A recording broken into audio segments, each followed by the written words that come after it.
This marble floor in Bristol is showing signs of general wear and tear. The shine is gone from the surface, the grout's become quite dark, and it's hard to clean and maintain. So we came in and set about it with a brush on the bottom of the machine on the right hand side. That works into the grout and stone surface, removing the soil and dirt residues.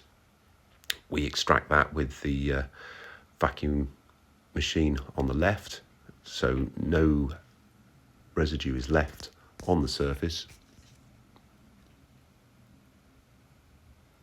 Once that was complete, we then worked the surface of the stone with a progressively finer set of diamond abrasives. This helps to deal with any minor scratching or etching that's on the surface. Once that's completed, we then use a very concentrated professional impregnating sealer to give the stone complete repellency, which will help with the maintenance and keep it looking as good as it can for as long as it can.